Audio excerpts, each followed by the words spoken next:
not like it's not in amazing condition or anything, but it's workable. Sweet. And for $16, I was like, yeah, sure, why not? I just clicked the live button just for fun.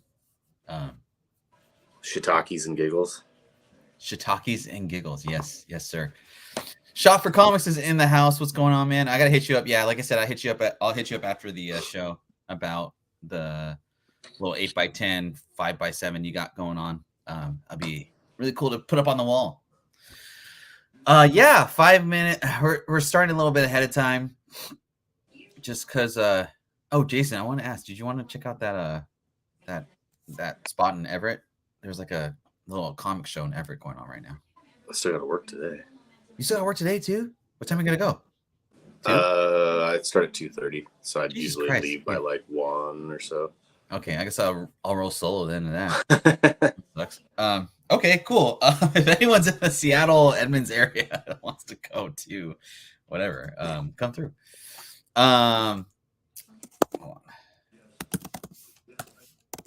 Yeah, it'll be show, shower, head to work. Try to eat something before I go. Yeah. I got all the way home last night and I was like, I didn't eat yesterday except for like a protein bar that I got. Oh shit. Well, I like never got hungry for some reason, and then I got home and I was starving. Well, that shit that happens, man. Sorry, Mikey. Yeah, we're getting a little excited today. Kind of a crazy week, I would say, an awesome week. Posted a couple of videos on Friday night, and we did it, man. We made it to 500, and thanks everyone for your support. Like I said, a month ago or so, I would have never thought we would make it to 200, let alone 500 in less than a year. We started the show, like mid-February, just kind of messing around. I think our first show was, what was it? Fried chicken, Final Fantasy VII, and pumpkin pie, and Mountain Dew or something like that. Yeah, no what that meant until like later down the road. But then we've gone through some iterations, added a couple shows throughout the week, every other week. And yeah, we're at 508 subscribers. And as promised, I know we said we would do a giveaway. I didn't have enough time to scrounge around some stuff this week for a giveaway. And I don't know, everyone, I know it's been crazy unless you live south of like Dakota.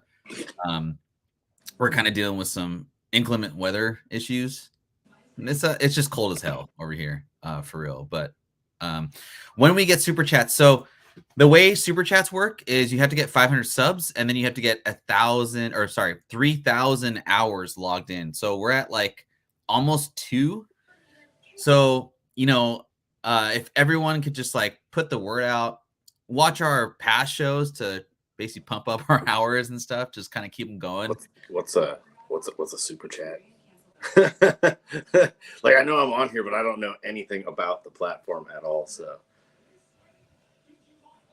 no, it's not a big deal. Super chats basically like you can like give money to like during a live show, that kind of thing. Oh, is that what I see? Oh, okay, so that's like what, like on the other shows that I see where they like tip the hosts or whatever. Yeah, it's basically like a tip, But yeah, so we need like 1,000 more hours viewed. So I'm trying to do more shows to get up to that number. But what really helps us out is just like letting everybody know about our show. Clicking that like button helps out the algorithm big time.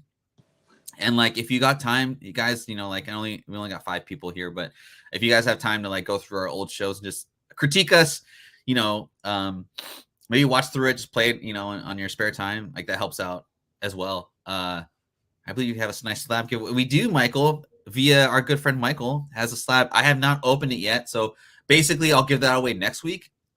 Jason, do you have a few giveaways to do? Yeah, I just got to get to my comics, like with doing the recarpeting everything. They got like buried. I had to like move. They had to get moved to move stuff out of the areas that were getting recarpeted, and that's all good. But I know you're good for it. And like I said, like I'll definitely scrounge out some stuff. We'll give away a couple heaters in there. I got some slabs. I got some raw books. Yeah. And we won't just like do one giveaway. I'm sure we'll do like 4 or 5 or something like that. I could even give away that book I just got. Oh yeah, talk about it, man. First Monica Rambeau as Captain Marvel later becomes Proton. I'd give that away. Photon. Something. Photon 8 laser blazer. laser. Cool, man. But yeah, again, I mean, like, it's been quite a ride, I would say. There's been a couple times where I just like, man, is it worth it? And then like, an hour before I'm like, I'm stoked to like, do the show and see what Fedora's going to eat that day. Where he going to be at? Where he going to be at? Has he found a house yet? And so I know for a fact that's a real 9.8. Yeah. It's free. He's free from work today. He's free from work. Yeah. He was calling out some pretty big stuff. The past few months he's been on the show. I'll harken back to it. His Beneath the Trees where everyone bleeds or whatever the hell it's called. That was his call like before. A lot of Discords were talking about it. It's nice to have him like boots on the ground, quote unquote, to kind of let us know what's coming out, what he's seeing, what the market is seeing in New York. I know a lot of the customers he has are like tourists, and whatnot, but I think that still is a good barometer for like what the comic book people are watching and reading, all that stuff. But yeah, man, it's been a crazy 2023 again. It's kind of a crazy year for collectibles in general. I know for my sector, it's been really slow, but housing's really expensive still. Rates are coming down a little bit, so I think that's helping out collectibles in general because that money's going to flow back into collectibles. I think the big thing though is kind of a common thing, like you just said. I just bought a couple books for the first time in like months, and so that steady flow of comic books is not hitting anymore, like it did in 2022, 2021. Which is kind of unfortunate, I would say. But there are some books that just won't come back. Like I can name a million. We're going to go through a few. Whether that's a correction. What's up, E2 Comic Collector? Thanks for coming through, man. Whether that's a correction, whether that's, some books just aren't going to come back from the dead. I remember when I was a kid, excuse me, and I was like helping my dad invest in stocks and all that. What's up, Mojo Quid? Thanks for coming through, man. We were going through stocks, and like my dad, he's not like a stock picker or anything like that, but we were hand over fist just picking like just winners, and then the market crashed. And there's a lot of discussion like, oh, Global Crossing will come back or pets.com and all these different stocks. They never did. They died. Bankrupt. Just the platform was too soon. The idea was stupid. And it still holds true to like what happened during the pandemic. It was free money. People were just being nilly-willy with their investments, and they had like ideas in their head. It happened with stocks again in 2021, 2020. NFTs. I mean, I still am, even though we talk about it on the show, our Tuesday show with Marcus and all those guys, like I'm still, unless it has utility, like in my opinion, I'm never going to buy an NFT. And even then it just doesn't really do anything for me. And it's not to say I hate NFTs. I just don't enjoy NFTs. I don't like the speculation in NFTs. And it's a weird thing because it's like you have to have a different currency to buy an asset, and then you have to sell that asset and then convert it back to US dollars to actually like see a gain. It's just too complicated in my opinion. And now, like we're going to look at some books here that there's a really big, there's the coin the term buy the dip. That's a Jim Cramer, if you follow stocks on in general, he always like a buy the dip segment. I'm more like reinvest. I like that term better because I feel like buying the dip, it kind of insinuates like, well, it went down, it's bound to go up. But I don't I think there's a lot of comics that are never going to come back because the reason they were up in the first place doesn't hold true anymore.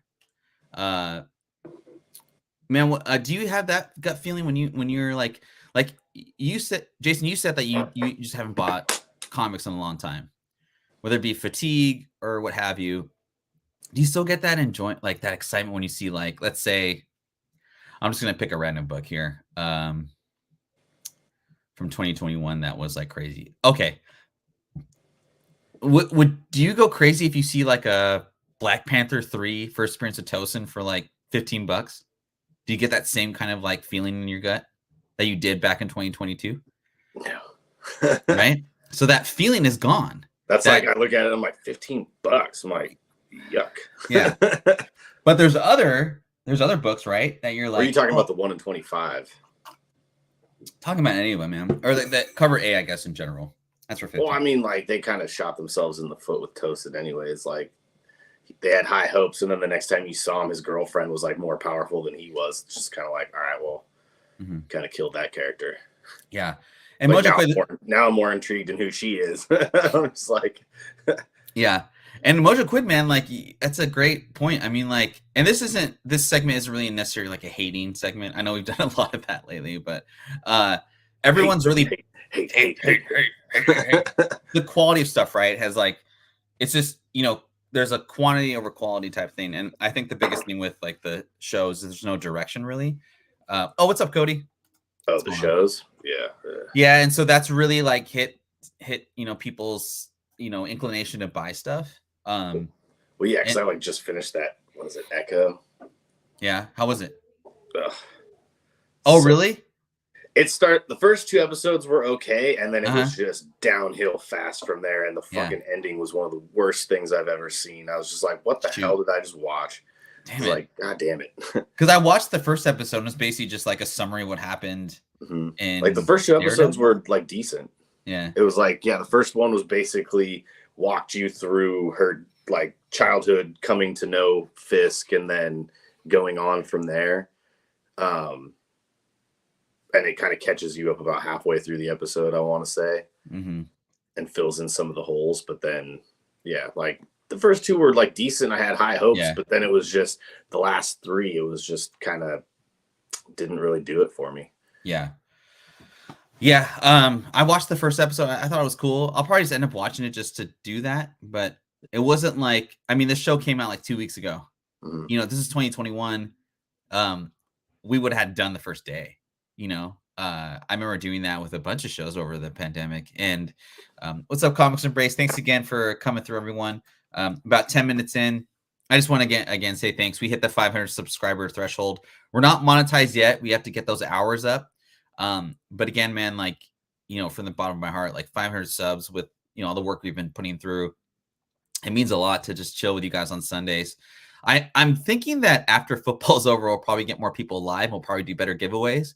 But for now, man, this has been a pretty cool ride. So there ain't no football right now. Ain't no football right now. Don't start till 1:30 because they moved that Buffalo game. Did you see their field today? No, was it just like wrecked? Well, they showed it, and it's so like windy and snowy that like the tarp that they had on the field covering it, it looked like freaking waves. I was like, what am I watching? I was like, is this like the ocean? Oh, shit. It's funny, man. Yeah, like it was nuts. I was just like, oh, so that's why they moved the game to Monday at 1:30. Yeah. That's funny, dude. Well, because I was like, who's gonna watch it? Like, you moved it to Monday at 1:30 in the middle of the workday, and I was like, oh wait, it's Martin Luther King Day, so there's a lot of people that have that off. Do you have to work on Monday? Yeah. You do? Yeah. Oh man, it's like you always work, and then Fedora is always homeless. Well, I don't know how it works with them as far as like, because we I think I told you before, we get like a bank of time off during the holidays. It's like, and it's paid time off. Like any weekdays, we're getting paid. And it's usually like the 22nd or 23rd of December through like the new year. Like, we come back as close to the 2nd as possible. And but they say it's because we're technically like federally government regulated, but we don't get all the holidays that they do. They're like, that's why we give you that time off. But like, that's us giving you all the like Martin Luther King days and like whenever schools and banks aren't working, like stuff like that. we get those at the end of the year. Oh, okay. Kind of off topic, but hey, it is what it is. How do you feel about Pete Carroll? Glad or you miss him? Pete Carroll, I'm more pissed about friggin' that bitch DeBoer leaving. Why? Huh? Why? Because what? There's like zero loyalty in college football anymore. I know. Exactly. There isn't. Like nobody has any loyalty in it. It's just all about money. Like they need to get rid of the NIL. They need to get rid of the transfer portal. No. They should 100% never get rid of the NIL because college football players deserve to be employed and be paid. They make millions and trillions of dollars for those damn universities. They deserve to be paid. Not for college. They don't get paid? No, they get NIL deals. Well, now they do. What is that? They basically can take on endorsements and stuff now. Yeah. Like it's all money. It's all money, bitches. It's all money, bitches. The funny thing was, like, if you're a Husky fan... Ferd, hold on. So these kids that were playing college football, Rose Bowl, and all that other shit, they never got paid? Legally. Some of them do. No. Legally, they don't get paid. Well, they get paid for their endorsements, but they don't get paid for playing like the NFL does. You don't get like a contract like here's $50K a week or something like that. No, they never get paid. But their payment is their free scholarship. Yeah. That is the most absurd thing I've ever heard in my life. NIL. You know what's annoying though? Sorry, we're off topic, but the transfer portal is annoying because like one dude, it's just like, and here's the other thing, dude. The QB for it's like USC or I can't remember what team it is. He's like in his 7th year of college football. He's like 25, man. Like that was Bo Nix last year for Oregon. That dude been playing for he played like 60-something college games or something like that. He's a 5th year though, so he was a 5th year, which I was as well. So how are you 5 years? How are you 7 years in college? Because he had a red shirt, and then he had the COVID year, gave an extra one, and something else. But he's like 25 playing against 18-year-olds, man. Like, get out. Like, that's just ridiculous. And then the NIL, right? So like college players are staying in college longer because they're incentivized to stay in college now because they can make money. So you have a bunch of like basically 24, 25-year-olds. I think this is the last year, but don't quote me on that. Well, they'll probably make adjustments to it. Like, I'm fine with if you want to keep the NIL for their, like, now with the college football game coming back, like, I'm fine if you want to pay them for their likeness on that because that pays everybody because they're on the team. You know what I'm saying?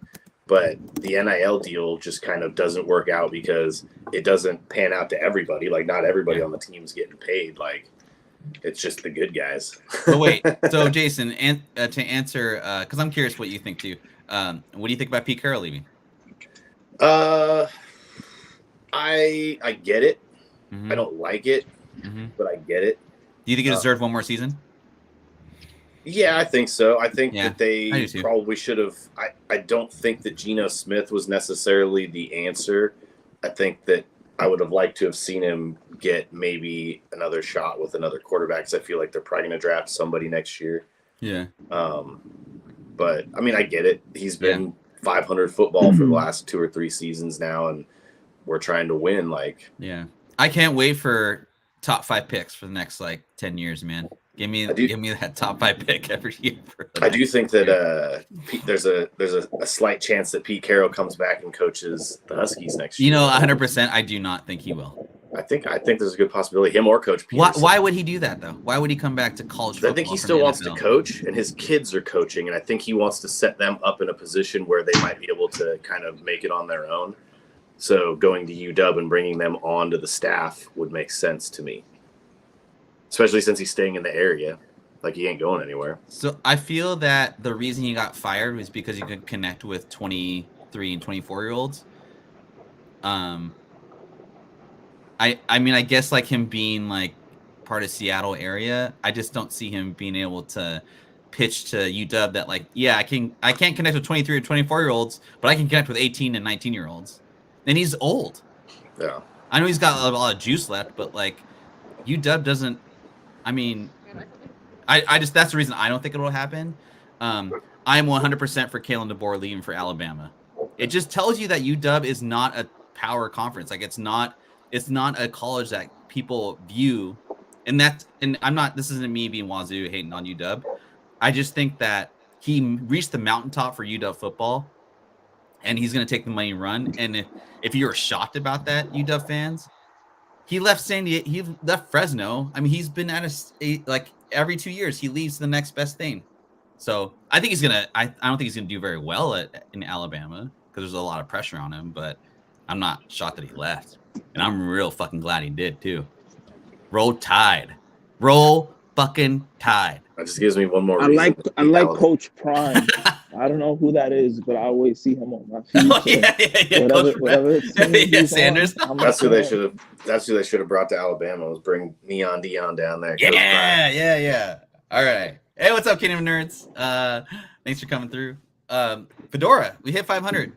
Well, thanks, man. Yeah, I thought we already hit 500. We're like 508. You know, like 500 is like, yeah, we're at 508. But yeah. Anything else is just. Is it? No, I mean, I'm just playing. Oh shit, Brian Grubb, the OC is about. That's cool. He's not getting hired by UW. They already said no. Yeah, he came out and said that he was he wanted it, but they said no. So I don't know who the hell they plan on bringing in. Honestly, they said they're going to have a coach the next day or so. So somebody said it might be the Arizona. What was the other name kicked up? Yeah, Kingsbury, the old head coach from Arizona. Oh, Cliff Kingsbury. And he might do well, and then he'll leave in 2 years. Name that popped up. Listen, Coach Prime is the only person I care about. I don't know what y'all talking about. That'd be funny if they were like Deion Sanders is coming to Washington. I'd be like, what the shit? See, I could see that versus Colorado. Yeah. What everybody loved him when he was winning, then they started hating him. I don't know what happened. What happened? Fill me in. It was. I think he just kept losing. He stayed quiet. Like he was hot off the presses, and then they shit the bed, and then no one talked to him anymore.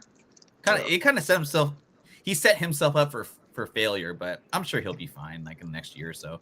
That Alabama was not about to hire. Oh shit. Yeah, that's true. Yeah. I bet.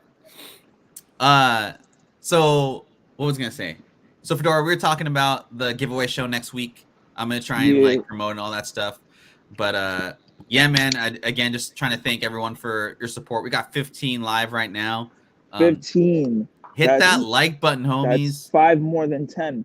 It's 5 more than 10. You still love doing this show.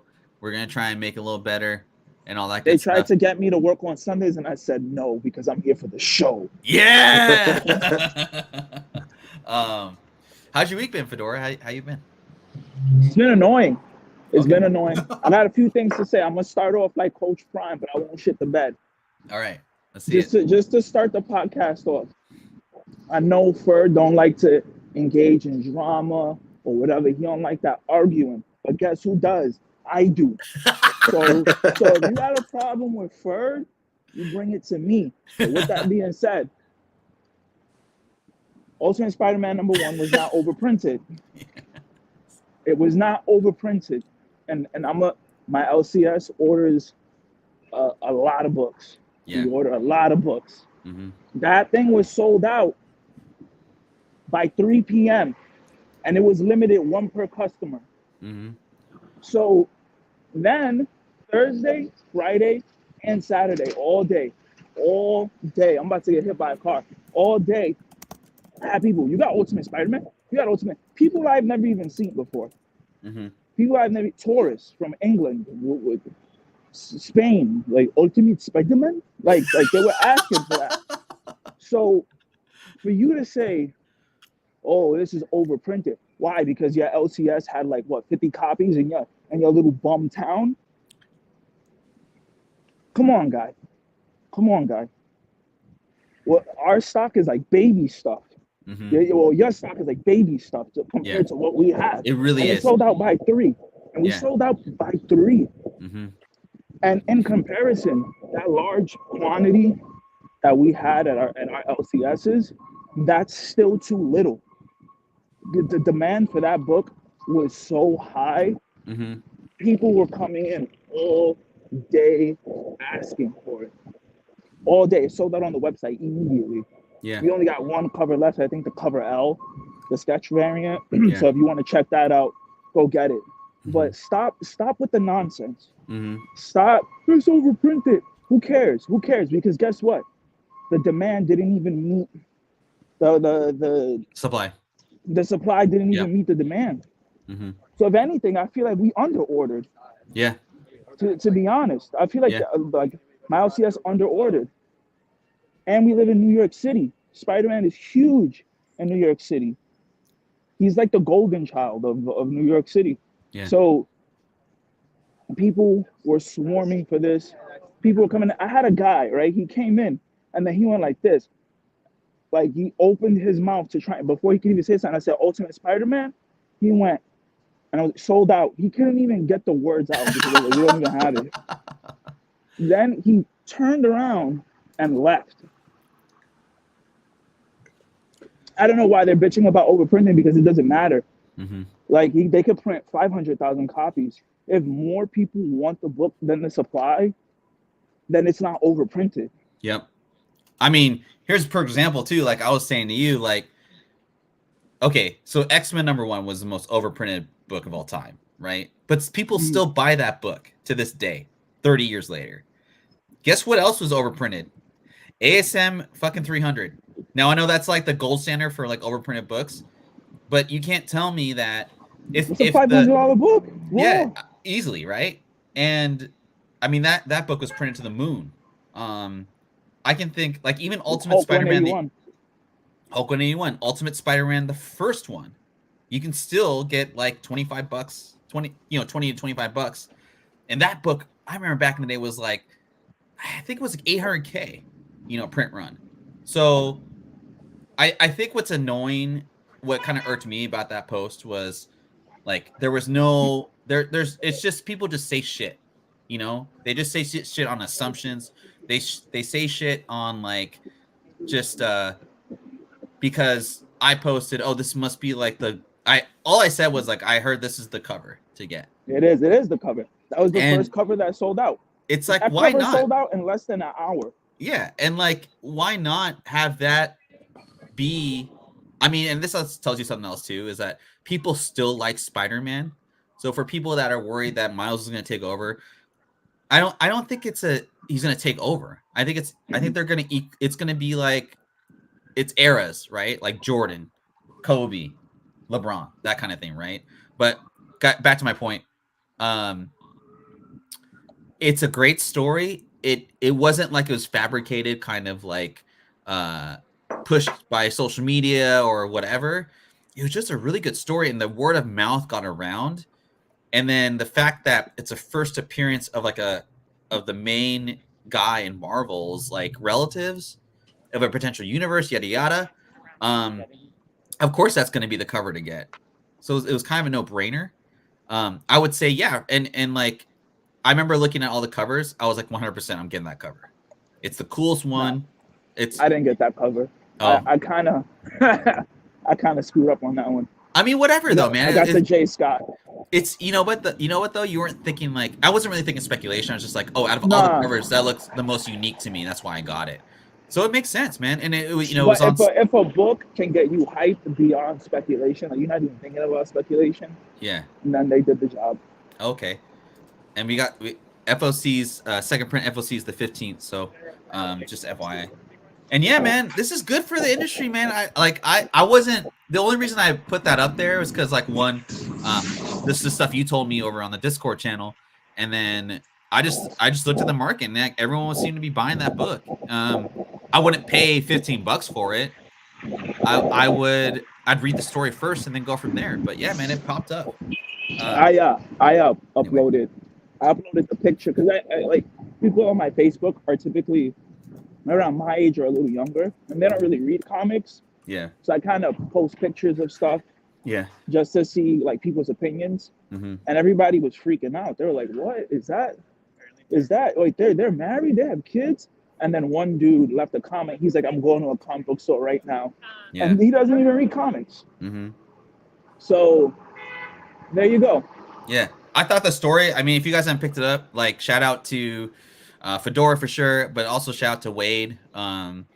Like he said, go read it. We were kind of going back up on Discord, just fucking with each other. But man, it was there's some people that said like it started off slow, but that's Hickman, man. And I liked how it started off slow. I liked how it kind of, you didn't really know what the story was going to be about, so it had it had to. And then near the end of the story, you're like, oh, this has got me in, and that's what good writing's all about. It's about the world building. Oh shit, Marcus is in the house. What's up, Marcus? I don't know who that is. He's our dude that does the Ronin 5 show. Oh. Yeah. Oh. Yeah, oh. Yo, what's up, Marcus? Yeah, Marcus. I know who you're talking about now. I know. It took me a while. It's all good. All right. So without further ado, again, I just want to say thanks again, everyone. We're at 500 plus subs. Thanks to these two beautiful men in front of me. And the community is awesome. Again, we're going to do some big giveaways this upcoming week. We might do a Ronin 5 show. I got to get together with the fellas and see if we can do something on Tuesday. And yeah, let's get into this. PC Richard and Sons is still a thing? I thought they went bankrupt. I don't know, man. Wait, what's that? PC Richards. What's that? Never mind. It's like an appliance store. I guess it's an East Coast thing. Oh, yeah. You guys got Yinling too? Do we? I don't know. Oh. We're just trying to get it the Aki way. Aki way. Oh, real quick, Jason, have you read Ultimate Spider-Man? No. Oh, man. What are you doing, Jason? Jason, what are you doing? Yeah. I gave up on Spider-Man a long time ago. Did you really? I don't even like Spider-Man. It was more or less when they started like invading with all the different variants and spider people and stuff like that. I'm like, all right. Oh yeah. The whole opening up the whole Spider-Verse. I'm like, I'm just over. You can't have that much quantity and have quality and everything. So I think the last thing I read was like Spider-Man India 1 and 2. Oh yeah, you were talking about that. Read this book, like, dude. You'll like it. If you can get on your app. Or if you pick it up somewhere and just read it, man. Don't give a shit about the cover. Just get it. It's really good. Yeah, I agree. So I was looking at some crazy stuff over the weekend, and I was like, Jason and I were talking about earlier, like there's some books that, oh man, this is a potential to maybe pick up for like lower amount and then wait for a couple years, a couple months, whatever, for something to pop off and then resell it, what have you, or put in your PC. And then there's other books that just will never come back from the dead. They're just gone forever. So that's what we're going to do today. We're going to talk about, do we reinvest in these books? Do we just pass? Or just beat the shit out of it? I don't know. But yeah, let's get into it. So first book, oh my gosh. Jason, you were with me when we saw this with shout out to Vintage Comics and Toys. We were at Washington Summer Con. I almost bought this book for $600, but it had a color break on it. I was like, I ain't touching that book at all. This was the height of, this is like near the end, started like the descent of the comic book boom in August of 2022. But I recently saw this book raw sell for like $80. That's and crazy. Second appearance of Riri, right? But the cover is, the cover's beautiful. I would have bought this book just for the cover, but a 9.8 sold for $6.99. Jason, what do you think about that, man? What's your thoughts on this? Well, now you can buy it for $80 if you want it or less. Oh, damn, though, man! Like, wow. I know there's a lot of like, we were talking about it like I think a week ago about the differences between a second appearance and a first full. We were talking about it in Discord. I'm sorry, not on the show. But I think out of all the Riri books, this is the book to get if you're a Riri fan. Fedora, what do you think about this going to $80 raw, $6.99, 500 and 9.8?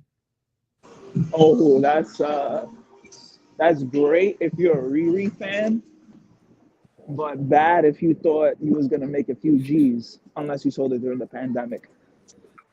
That's my sentiment. I wouldn't even touch this book at this point. I wouldn't risk it. Unfortunately, I think Riri is like the stuff I read about, and just with knowing that, I think the biggest thing for like Marvel for me was when Disney when Disney had their old CEO come back to Disney to like basically clean up the mess that Disney has so much or has had so lately. It makes me nervous for the future of the MCU and like spec that you're waiting to come up on. I could see them just canning Riri. I think it's just over. I don't think it's ever going to come back. Didn't they almost can Echo? I don't know about that, but I've heard rumors on the street that Riri was not welcomed very well. The reception of Riri wasn't very good, especially with like 17 to 20-year-olds, 25-year-olds or something. Which I think is really unfortunate for the character, because the story, the Ironheart series is actually a pretty good read. I think you could spend your $80 elsewhere, unless you're a Riri fan. And yeah, I think E2 Comic Letter, you're right. The spec has sailed. Would you guys buy this back in at any point? I wouldn't. I'd just pass it, honestly. I didn't even want it in the first place. And there you go, Jason. What about you, man? What would you do? It depends. I wouldn't pay $80 for it, but I mean, I personally liked the Riri character, so that's just me. Yeah. I just remember thinking, like, is the price for these books going up because people actually like the character, or is it going up only because she was rumored to be in the movie? Come on. Like, sometimes Marvel kills stuff like that. Sometimes Marvel, but I mean, like, Marvel in the cinematic context sometimes kills a good character in the comics. You know what I'm saying? Like, I think they had a good thing going with Riri in the comics, and then they brought it to life and everybody shot it down, and now it's affected the books and people don't pick them up because they don't want to buy them because it's not specking anymore, but it's just like, it's still a good read. Like you said, I read it. I liked the character. I thought it was a good adaptation of a new Iron person going forward. Fedora, do people even ask for, let's get your, for just a general comic sense, do kids ask for Riri? Absolutely not. Absolutely not. Absolutely not. We get more Kamala Khan. A lot of people ask for Southeast Asians, mainly people from like India and stuff like that, or like just tourists coming from India. They're like really big on Kamala Khan. But I didn't see a soul ever coming and asking for a Riri book. Maybe when she first came out, people were kind of hyped for her, because I know Midtown did a lot of like press for her, and like they had their own exclusives for her and shit like that. And then toward the peak of like the movies and stuff, and like she was gonna come out on the Wakanda Forever, we had a lot of Midtown exclusives, like Jason Campbell covers, and then we had like the sketch variants that were Midtown Comics exclusives. Those all sold out. So we don't really have any more Riri stuff, but after that movie, nobody really asks for her, unfortunately. Yeah. And so her first series was like 13 issues and then it ended. I feel like if the reception from, like, if Bob Iger, who's the CEO of Disney, is like, we only got this much money off this future character, no, we're like E2 said, it could be shelved, because he's going to look at the numbers and he's going to be like, even if it's filmed, if we release this, how much money we're going to have to do to market it, to get people to watch it. And if no one's going to watch it, we'd rather just take the loss, move on to the next character, like Kamala Khan, for example. Good stuff, man. I like both your answers. They're making some weird decisions over there at Disney Marvel now, though. For example, at Star Wars. What do you think? Like adapting them, announcing that they're going to do a Mandalorian Grogu movie. I thought that was a stupid idea. I'm like, why? I was like, it works perfectly as a show. Like a show. And all you need to do is turn it into them pursuing bounties across the galaxy now. If you don't want to like keep their story going, like you can do just little one and done episodes where they're just like bounty hunters or something like that going out. But I just don't see those characters working in a full length movie. I think that was stupid too. Do you think it's because, like, for example, like I canceled my Disney Plus account because I thought it was too expensive. So they're thinking, well, we could get that money via box office and make more net revenue or income. I mean, I'm sure it'll be entertaining because it's like Favreau's doing it, and like it'll have that element. I'm sure they'll bring in characters from the other stuff, like Ahsoka will probably be in it a little bit, stuff like that. But it's like, I just don't like, they work well in a show. I just don't see it translating to like a 2.5 hour movie or whatever. Yeah, I agree, dude. I'm right there with you, dude. I agree too. I just think of like, I mean, like I would arguably say that's their number one Star Wars show, right? So like, I wonder if they just did a cost analysis and said we'd make more money doing a movie, and we wouldn't have to pay as much to Homeboy. I forget his name. I don't know. I think that's just the only reason I can think of it. But yeah, dude, I 100% agree with you. I'm curious what this is. I found. Oh shit.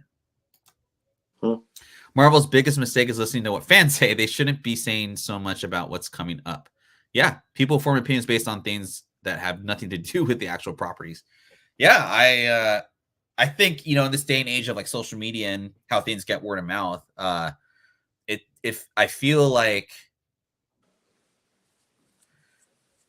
I don't know. I feel like I said this before. I just think Marvel has no direction. I know we're talking about Star Wars earlier, but like there's no direction in my opinion, and that's what's kind of messed it up.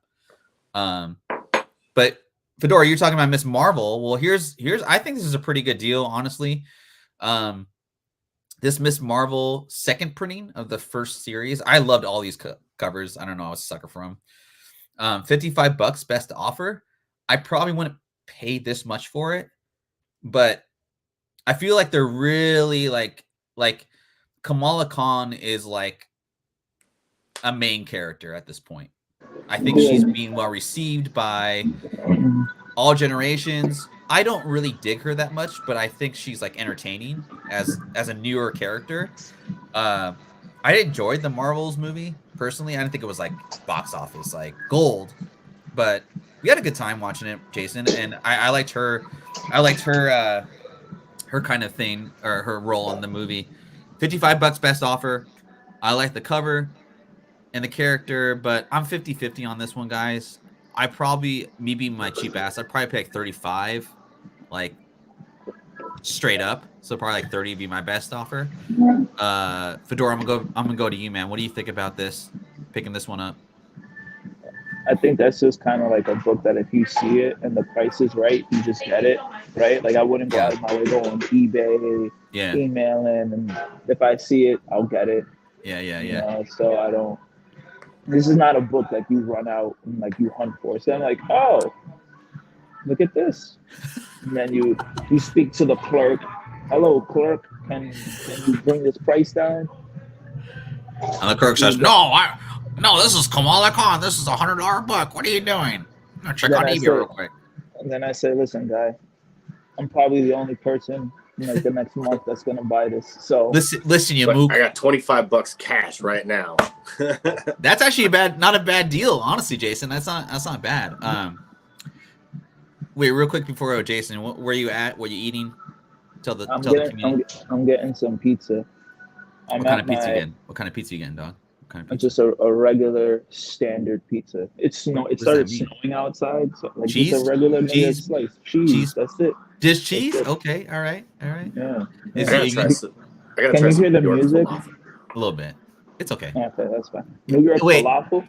Can you go up there? I gotta try New York falafel. I've never had New York falafel. I've heard it's pretty good. You gotta do the chicken and rice. Chicken and rice is bomb in New York. Oh, by there's this one halal guys.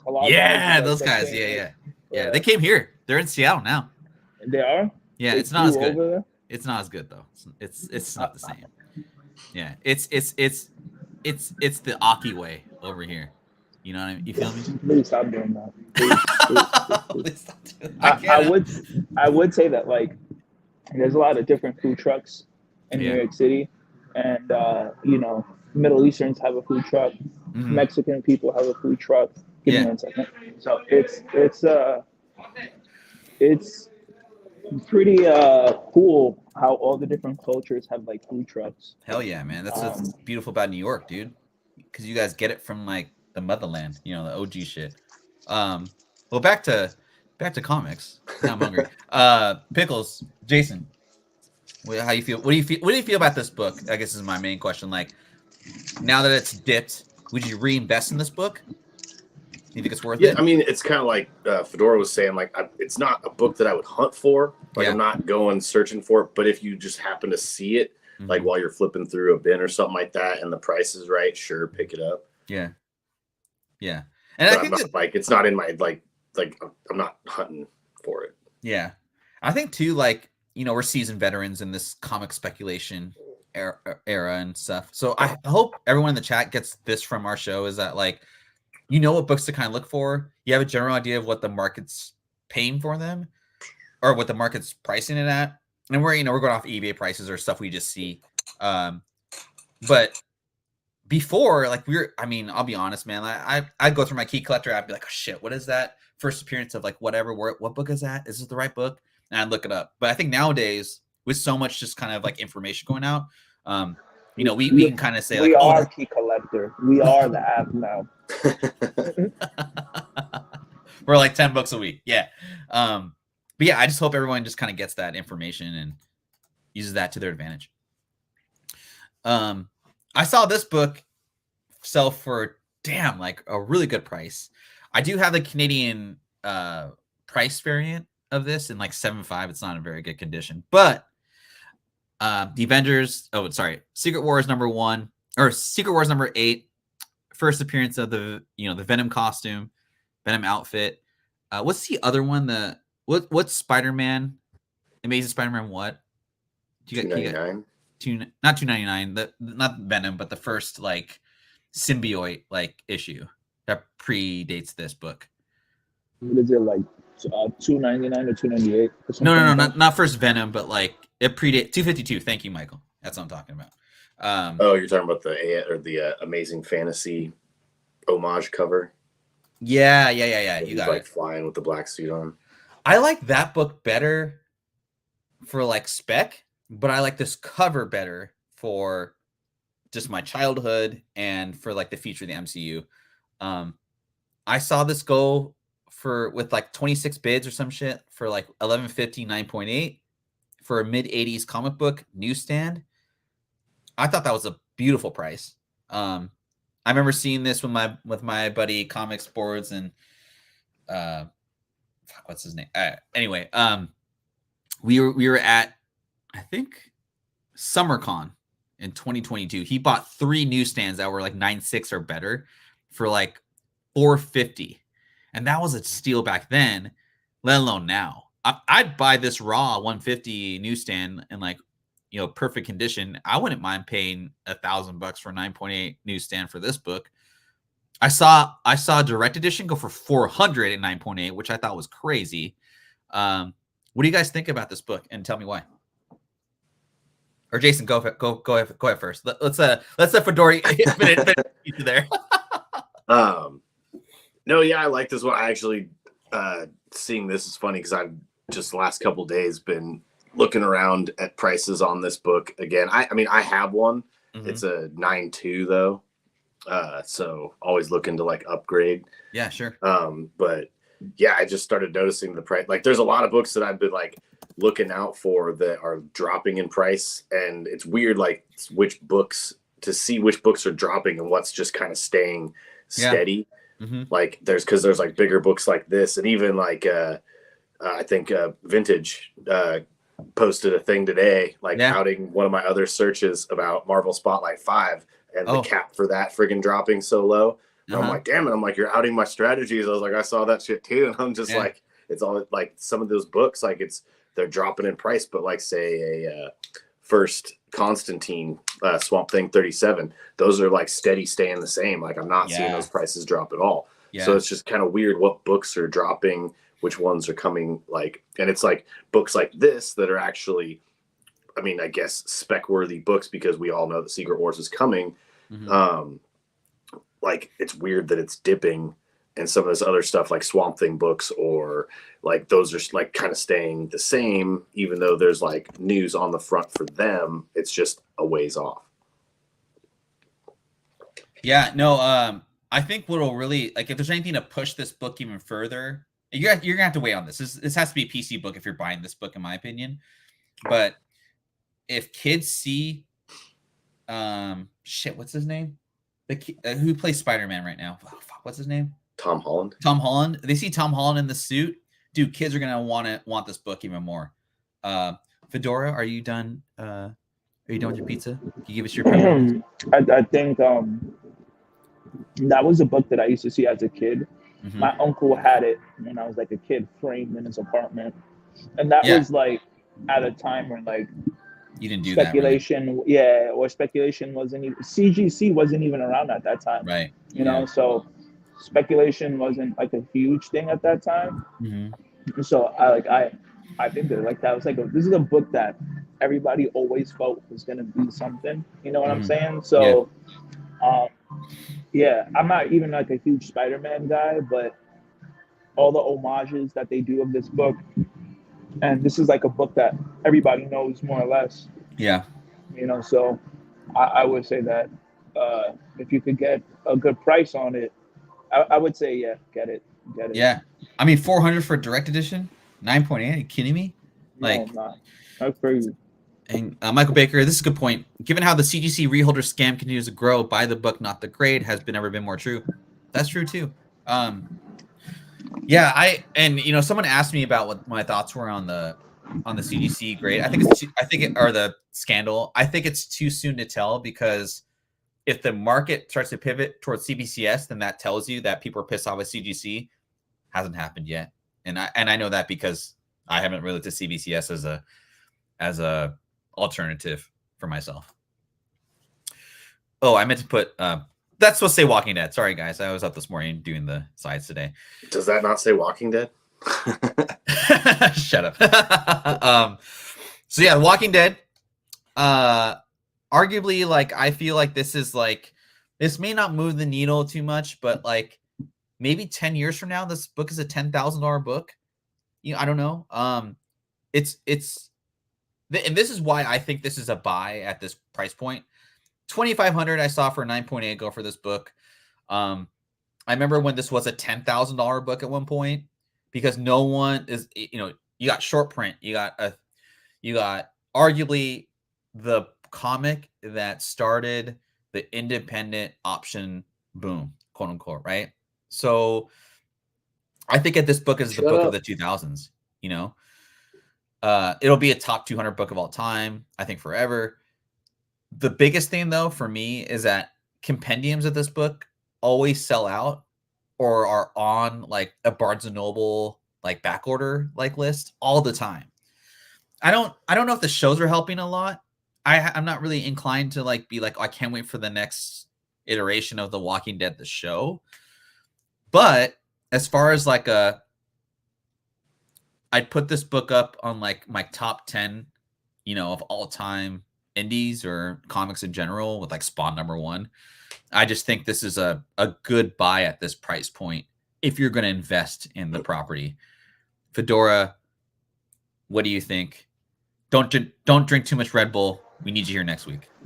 I'm definitely going to change.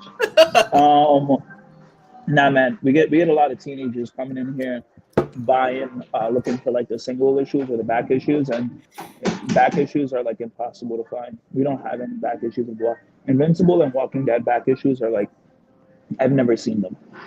Yeah. And any ones we do have are like premium books or they're slab, and people buy them. That's dope. People buy them. People buy the slabs for like, we have like a few slabs in 9/8 that are like $100, $120, and they always go.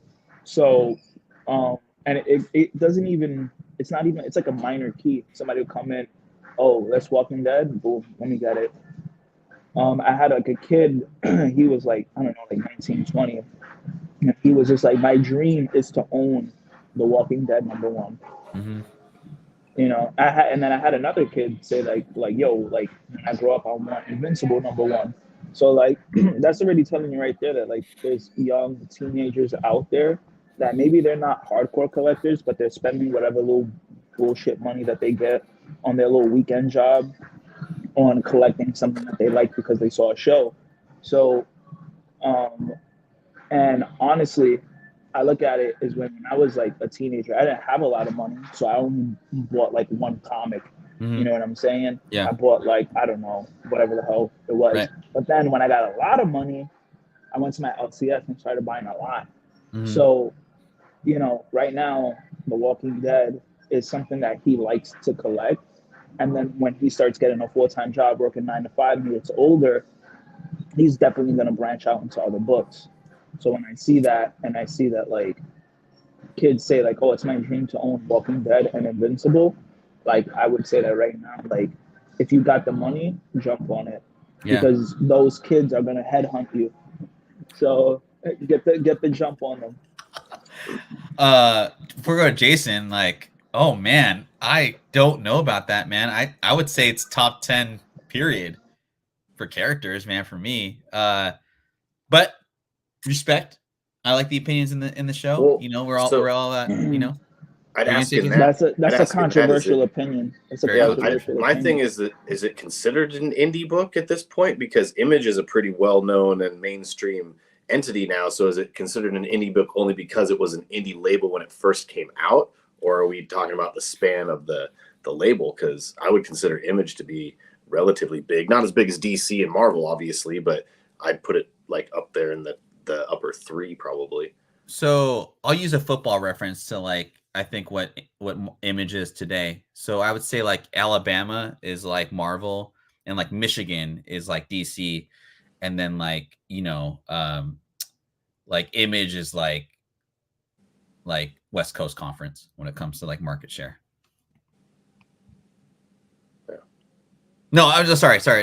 What I meant to say is, well, this is what I've read is that Image is only like 10%, which is so weird, of the market share of comic books bought. And I don't know, Fedora, if you have that like number, but like, and it's a weird, like the South, like the Southeast. And I don't know if this is true. This is like an article I read back like a year ago.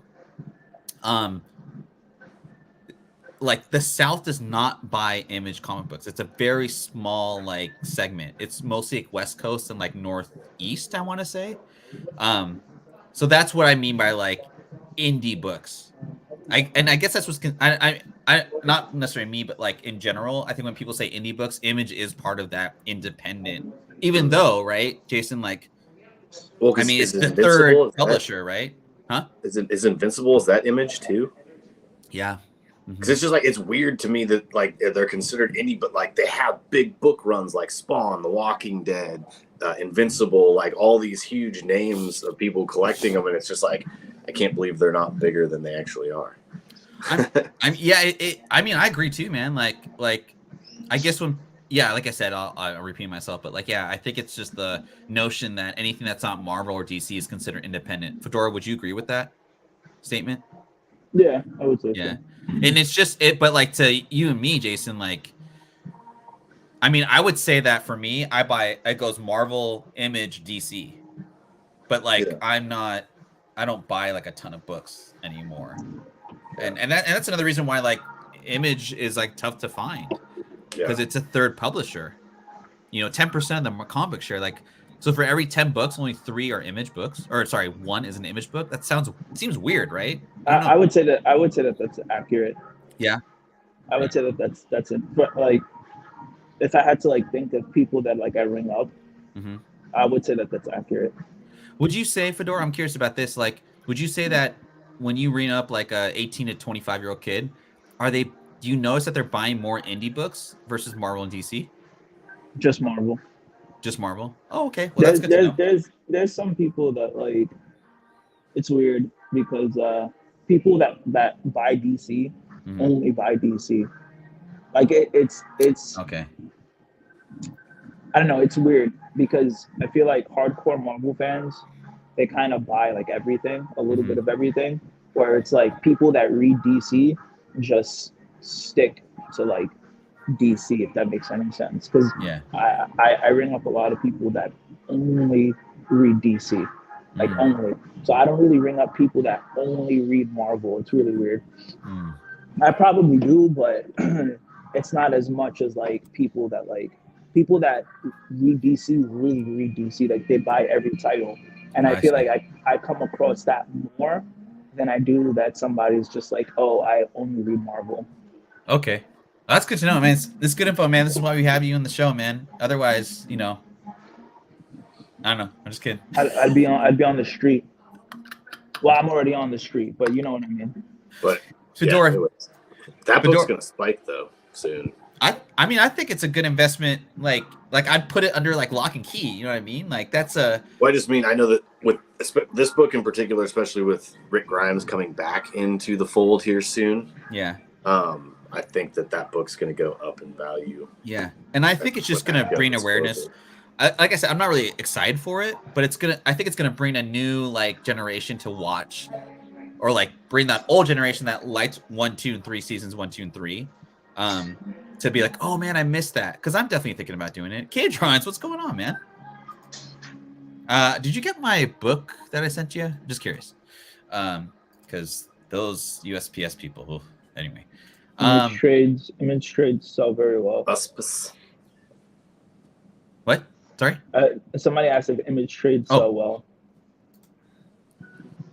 I feel like they do, man, because like I never the trades sell more than the trades sell more than the skinnies. I think the problem is a lot of people don't really know about like certain image titles until like the trade comes out, because I think once the trade comes out, I think that's when people are like talking about it.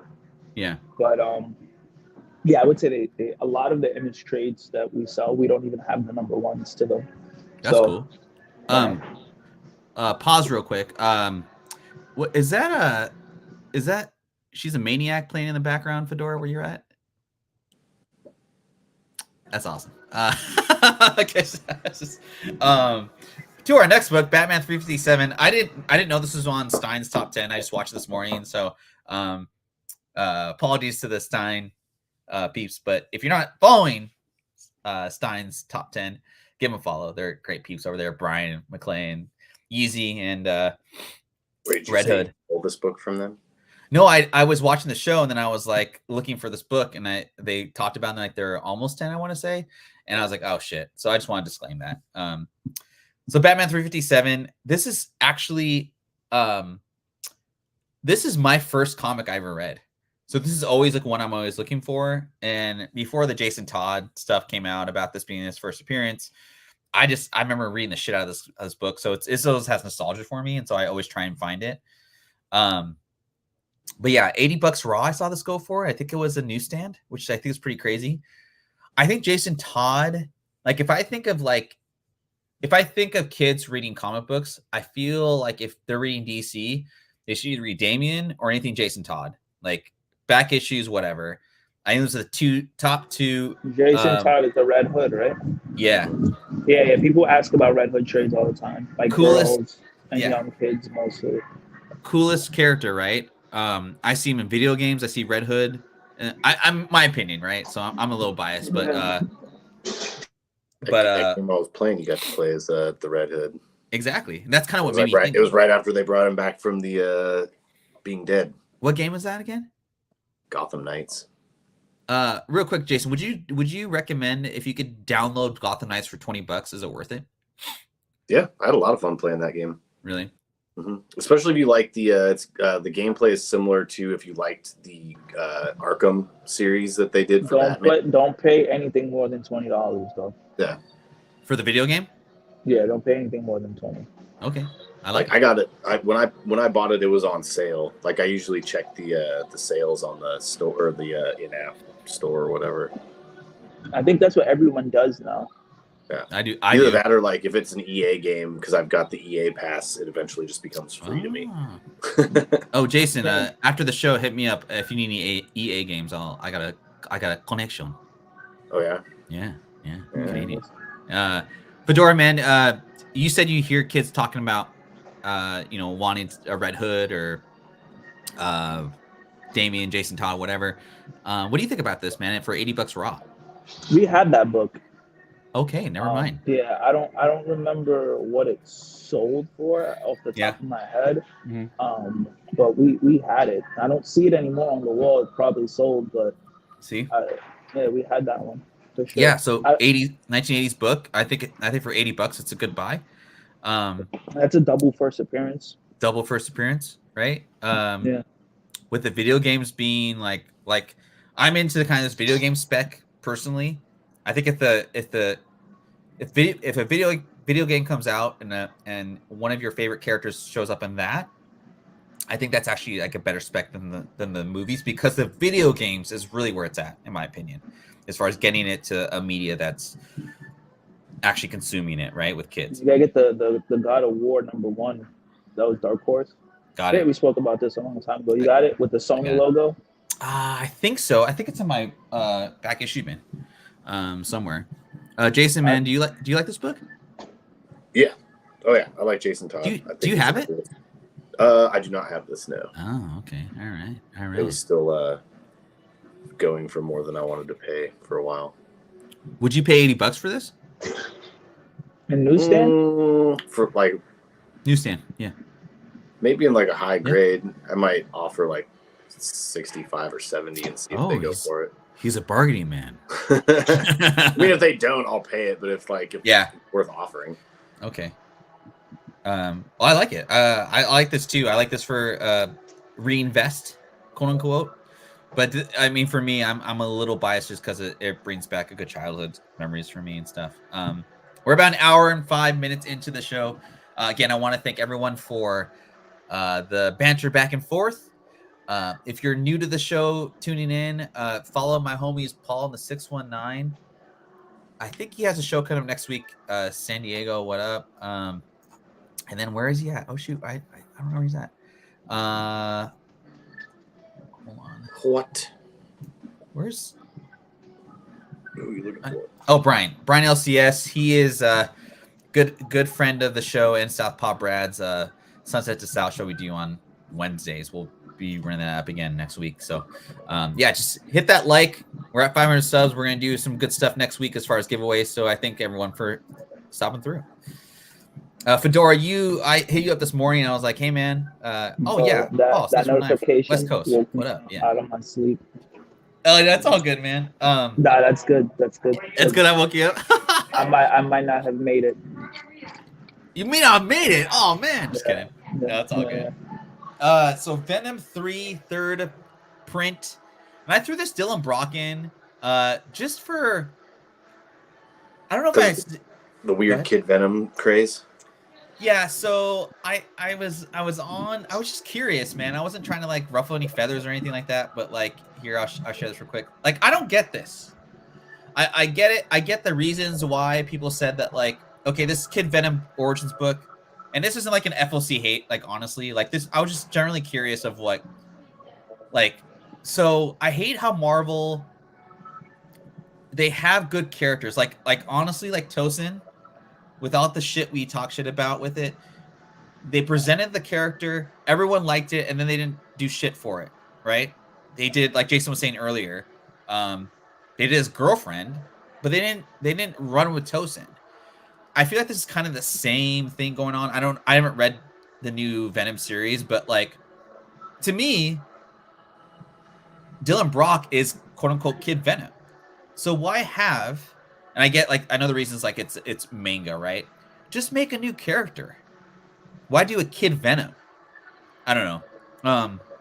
What do you guys? I'm gonna go back to the slides, but what do you guys think this works? Doing like a manga Kid Venom to like introduce manga into Marvel? Does that work for you guys? Again, I posted it to my Facebook. Mm-hmm. And it actually got like a lot of replies from like people who don't read comics. And then they were like, oh, this is kind of like manga and all of this. And then people were like asking a lot of questions about it. And it's usually weird because I post a lot of stuff, but not many people really like leave comments on it. They'll just give a like. So usually like when people start leaving comments and they're interested in it, like I'll be like, that's interesting. Because I gave it a read and it reminded me of like if Naruto got like the symbiote suit, and that's what it reminded me of the most. Okay. I didn't think it was bad, but I just think that like if you're trying to reach the kids that like manga, I don't know, like just take that idea and make an actual manga. Because when the Deadpool manga came out, a lot of people were going crazy for it. The Spiderman manga seemed to have sold well. So I don't know. Like it wasn't a bad story. I kind of like the lore that they have going, and kind of like what they're doing, and his transformations and things like that, and the way his symbiote works is pretty unique. I just think that it was really weird that they, I don't know, it's good, but it's not like, oh my god, like you got to buy like the one per store and the 1 in 50. I don't know. I enjoyed it though.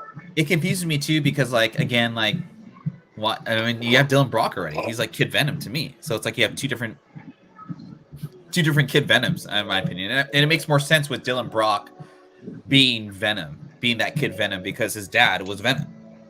I don't know. Well, this one's like a samurai, so.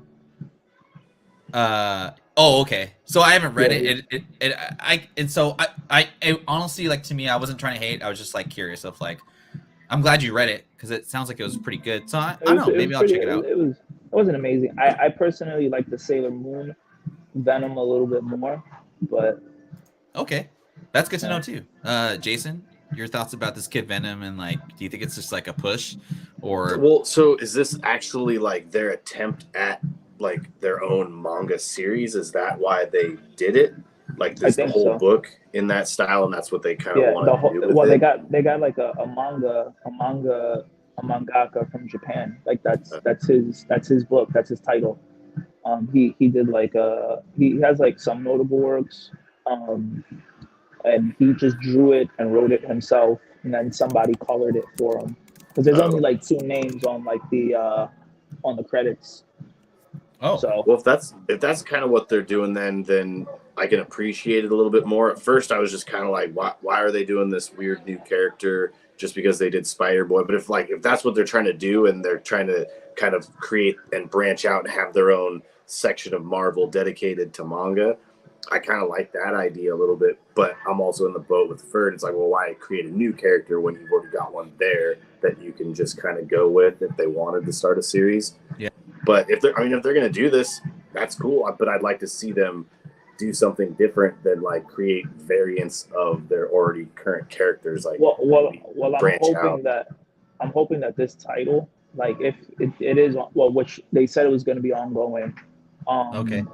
I'm hoping that they could use, Kid Venom as like a jump off point to introduce new and original characters. But I mean, I guess we'll see, right? See, I'd be cool with that. Yeah, it seems like there's like a lot of world building going on in there, and there's like a lot of lore to that universe. So if they're going to use characters from Marvel. Well, I don't know if they're going to use characters from Marvel. No. I mean, like, I want them to see if they're going to use anybody. I want to see Howard the Duck as a freaking like samurai warrior. They got. I think that would be a fantastic book. The Doc's in the house. Doc Joe, what's going on? Let's talk about it. When do we get to see Baby Null, guys? Just kidding. So yeah, good stuff, man. I mean, hey, Fedora, like, this is why we love you, man. Like, I may actually go read it now, so we'll see.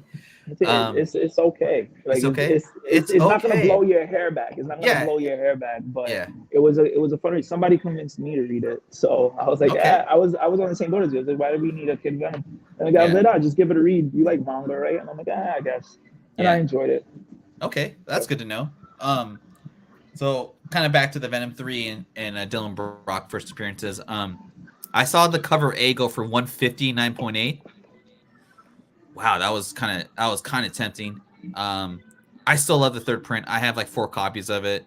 I paid probably what they go for now, and I'm okay with it because I mean, honestly, man, like that, the Null got me back into comic books, and as a collector, I love that character. I love the darkness of it. I love the relation to Spider-Man and Venom. It got me into reading Venom again. This whole Venom run, if you guys haven't read it, like get the trade paperback. Try and hunt for the singles. I know they're a lot less now. Get the omnibus. Get the omnibus. It's worth a read. It's like, I think it's like of the 5 omnibuses I have, it's one of them. 33 issue series.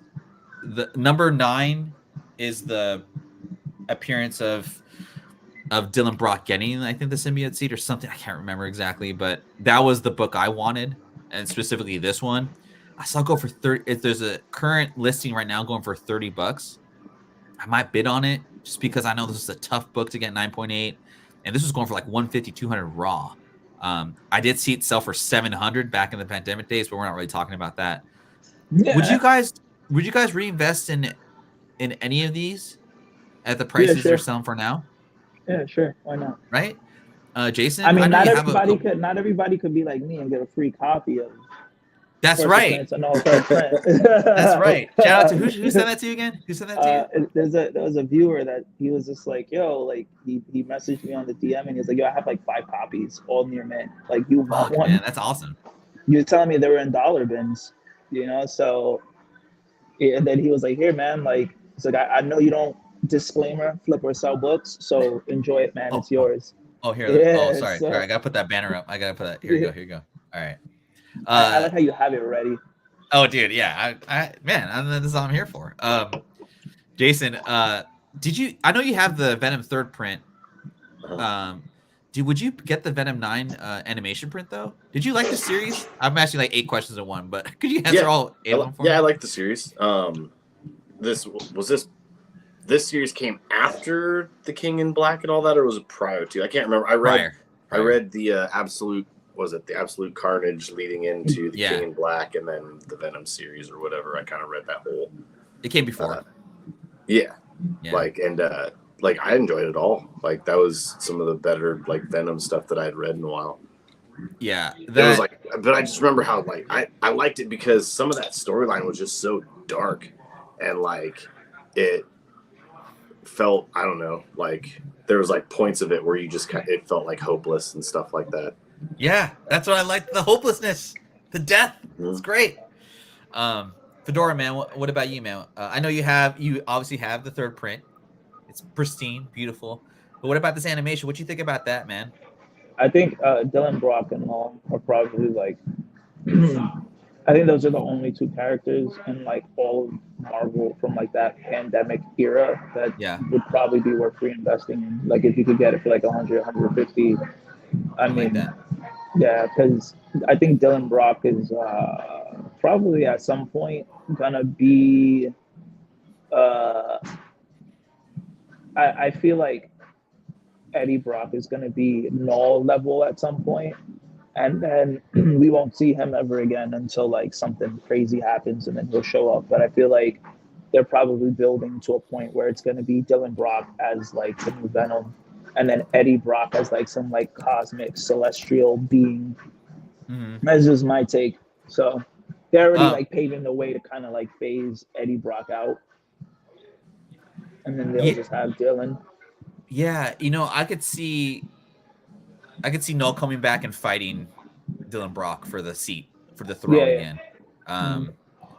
Yeah, and I have like 3 signed by Donny Cates and homeboy Stegman that they were doing those double signings, and then I don't know what happened to Cates, but man, this was peak Cates. Man, this whole series was peak Cates. I remember I was buying Venom, like I think I got back into it after issue 4 because I kept hearing stuff about it in 2018, and I just, oh man, it's the one book from like 5 years ago. I remember just like, oh man, I can't wait till the next Venom comes out. And this is pre-pandemic, right? This is 2018 pre-pandemic. So, but man, yeah, I like that, guys. I'm probably gonna bid on that animation variant now. Fedora, this is your pick. Raphael #1, first appearance of Casey Jones. My bad. Casey Hose, what? I don't know. Real before I go to Fedora, Jason, did you ever get this book? This Raphael book? Yeah. No, I think my only Turtle book that I have is the I got a 5th print of Ninja Turtles #1. 5th? That was the one I was gonna have you press, and it like somehow I mixed it up in a pile that was going to CGC, and they graded it. And I got a 9.2 white pages without it cleaned and pressed, but it's like I could sit there and count all the freaking spine ticks down it. I'm like, damn it! I was like, that could be a freaking 9.8 if I cleaned it out, or if I actually had it pressed, probably. Yeah. I gotta crack it and press it. No, yeah, I think we'll get that done. I think this is a great pick by Fedora. I remember seeing this, and the reason I asked Jason if you got it, like I remember I was at a show with you, and either you're with me or I'm with somebody else, or like you were digging somewhere. And I saw it going for a 300, and it was like 9.0, and I thought about it because like how old these books were. But Fedora, what made you mention this book? Because a guy walked in. We had like a bunch of turtle keys that we had put out this weekend. Yeah. And we had they're like wall books, and then some guy was just like, I want that one. He just bought them out, and the turtle keys, we get a good amount of them, and then they always sell immediately. And with like the movies and stuff, and even before the movies, we had like the first appearance of April O'Neil, second appearance of Shredder. We had we had a lot of good stuff, and it always sells. Yeah. And I remember this book during the pandemic going like crazy and like Nuclear. any grade. Yeah. So then we were talking about this book in the shop. He was like wondering like if we'll ever get it. And then my manager, she was just like, nah, bro, like that book is like not expensive. And then everybody was, yeah, that book is. I was like, there's no way. Yeah. So when I went home, I looked at like the price of the book, and it wasn't what they thought it was. And I was surprised. I was like, it fell down that much. Yeah. So now that it's kind of like an affordable book to get, the movie's coming out. I'm sure Casey Jones is going to appear in like the new Turtles movie eventually. Everybody has like an excitement for Ninja Turtles again. Keys are moving like crazy. And it's kind of like one of those timeless Copper Age characters. People dress up as him for like costumes and stuff for like, yeah.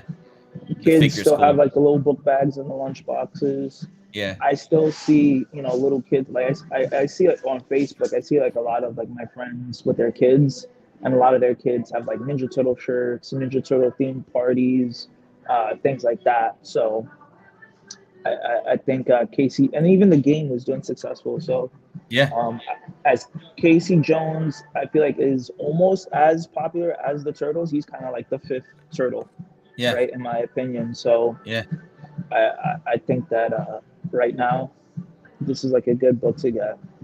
And 9.6 went for 1K. I think like that's crazy. That's that's a steal.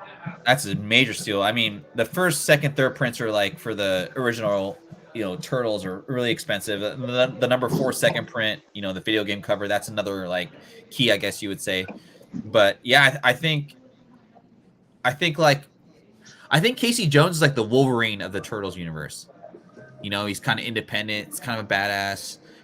Gets the girl, that kind of thing. I'm surprised he never got his own solo series. Did he get his own solo series? Not that I know of, but don't quote me on that. I think for sure not like this publisher. But I mean, it's a good point, man. I mean, like he's pretty badass. He's got a hockey stick and a golf club, all that stuff. Yeah, I like it. Jason, would you pick this up for like 300 raw? 250, 300 raw? Yeah, like depending on the grade and everything, hell yeah, I'd buy it. Yeah. And here's another thing too. When I was trying to find sales for this book, that 9.6 for 1K was back in October. So no one's selling this book either. And I think you have to get a magazine grade on this. I'm not sure. Don't quote me on that either. But is the Punisher of the Turtles. Touche, Michael Baker. Touche. All right. We got 4 more slides after this one. This one I just had to laugh at. I had to give out some ones that I would not buy ever again. Fantastic Four 94. First appearance of Agatha Harkness. I would not. Who the hell is that? She's like who's she played by, Jason? Catherine Hahn. She's in the Scarlet Witch series. She's like one of the original Wicked Witches of the East, Salem, all that stuff. People spec on anything, bro. Yeah. This is one of those. Is Madam Web on this list? No. Why you ain't put Madam Web on the do not buy list? I should have said that. I respect the chat, and I don't want to waste them with that crap. I did think about it though. Yeah, this is not on my reinvest list. Jason, what do you think about this, dude? I mean, if I was hunting around and the price was right, I'd pick it up, but it's not anything crazy special. Like I liked Catherine Hahn as Agatha Harkness in WandaVision. I think she'll do good with the character because there's Funny. not much that I've seen her in that I didn't like. Yeah. And she was kind of like a bright spot in that show. But yeah. Yeah. So Matrix. It's not anything. I don't expect to see it skyrocket in price or anything like that.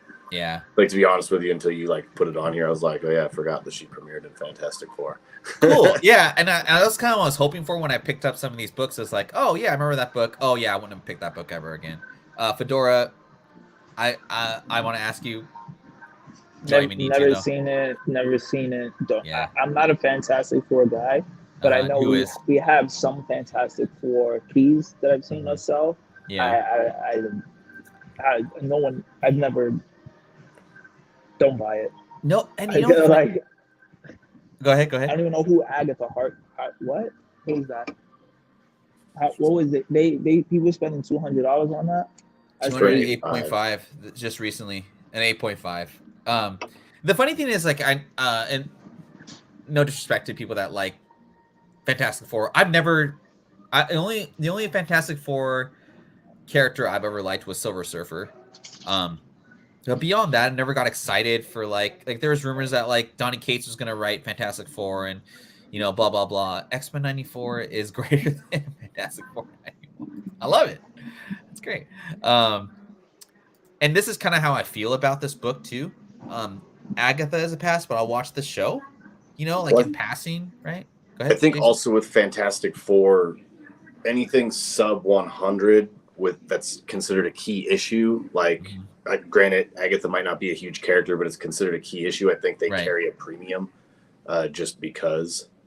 Because, I mean, like, I'm a Fantastic Four fan. I like them. They have one of my favorite villains of all time, Dr. No offense. No offense. I'm not trying to disrespect people.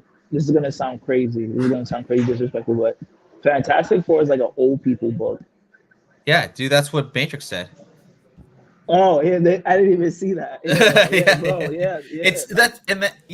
But like, honestly, like, and they put Fantastic Four books out all the time. Like, the last Fantastic Four book I read was when they did the Heroes Reborn.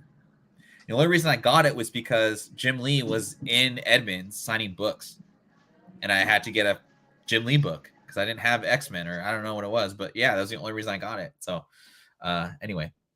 Well, cool. I knew you guys would be like, fuck this book. So, kind of versus books I got here. This will be a fun one. So, you already know the answer to this. I don't want either one. I don't want either one. I just thought this was interesting info I found. So I'm going to start on the Exiles 3. This is the book to spec on if you're specking on Captain Carter. The variant of this book, the 1 in 50 or whatever, went for 309.8. That's a huge drop off from 1,000. Oddly enough, both of these books raw are going for about the same price.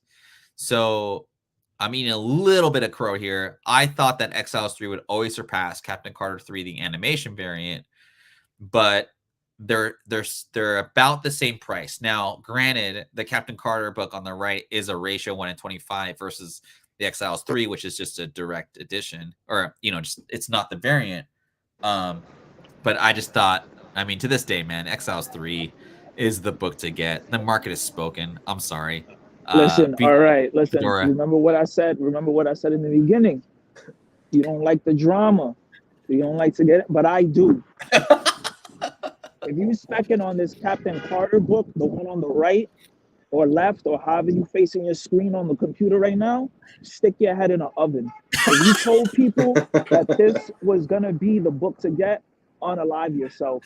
If you spent like maximum money on this book, throw yourself in front of a train because you just burnt money. Burnt money. I agree. Yeah. I love it. Yes. So, and if you told people, oh, go buy this book. This is the book. You're mook. You're a momo. You're a shiesty con artist. You're a hustler. You're beating people over the head. And if you believe that, I feel sorry for you. but that's why you're watching the show. So I can make fun of you, and then Fred could educate you on these things. Exiles #3, the 1 in 25, should be the only book that Oh, you get okay. if you wanna spec on the Captain Carter. So that's it. I Ferd, love take it. it away. I love it. Well, before I take it away, would you buy that 1 in 25 for 309.8? The Exiles 3. Exiles. Yeah. I don't care about Captain Carter, but if you put a gun to my head and you were like, pick one, I would. Like, All right, if I had to own any of these books, it would be the 1 in 25, like the Susie the Riveter cover, right? Yeah, Yeah. I would too. Yeah. So that's the only one I would spec on, but I wouldn't spec on it. I wouldn't spend $300 on it. I'd rather spend on a Venom 3 9.8 third print, right? Yeah. Mr. Craig, what do you think? I mean, I would definitely go with Exiles. I'm not looking for either one. Yeah. For the Captain Carter on the right, if somebody gave it to me for free and also gave me like $10, I would take it from them. It's like it's gonna cost you for me to take that book. Yeah. It's like Evan White. They could hand me that book in a falafel. I'll be happy. Be like, cool. It's like Marco Gonzalez Gonzalez when we trade him away, and we're like, just take him. We'll give you money. We'll give you 12 million. Or David Justice when the Yankees trade him to the Oakland, they're like, we'll pay you 25 million to take him off our hands. Or New York Mets who are still paying Bobby Bonilla every year to go away. Exactly. Oh, homie's on the move. All right. That's what's gonna happen with Shohei Ohtani if he gets injured. It's gonna be paying him to sit on the shelf. Oh yeah, that's gonna be crazy. Wait, they better hope.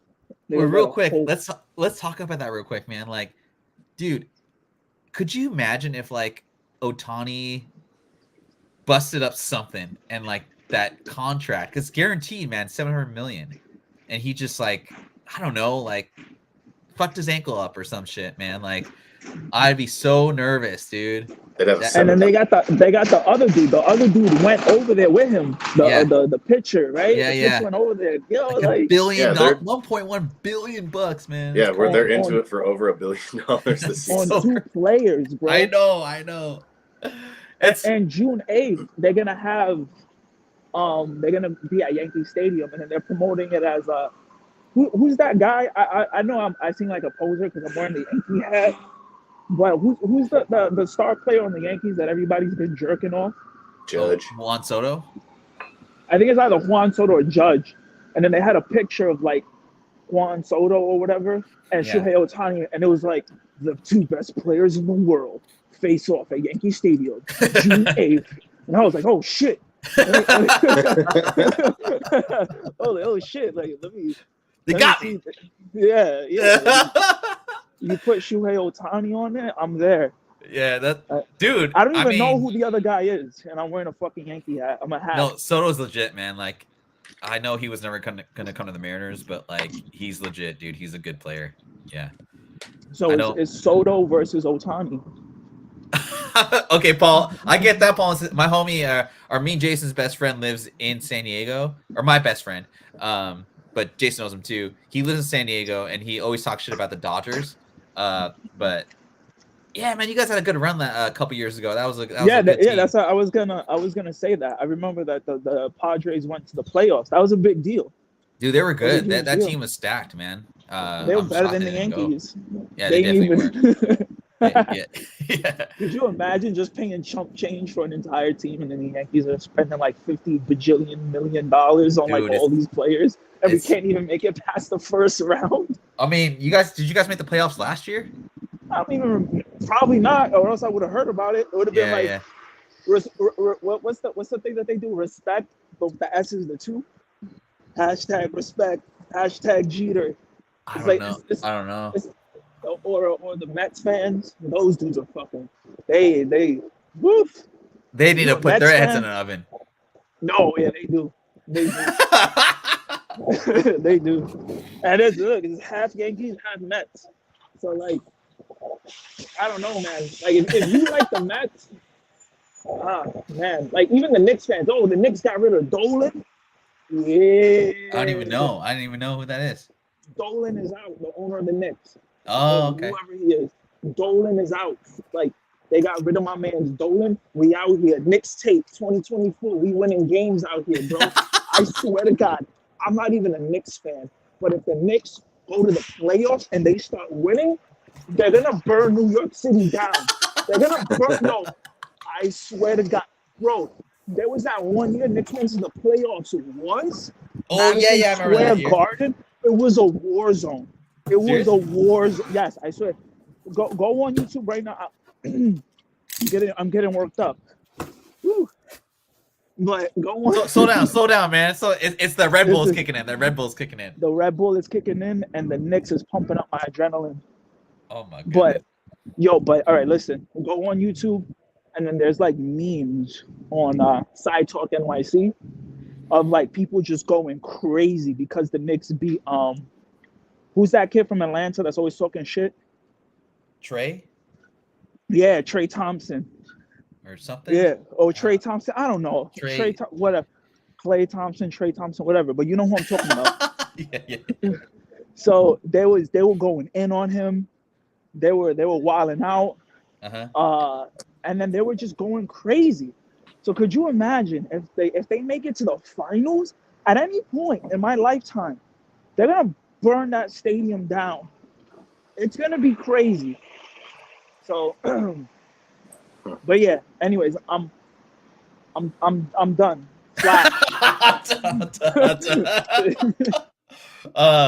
No man, that's I didn't know that. I did not know about that basketball stuff going on in New York.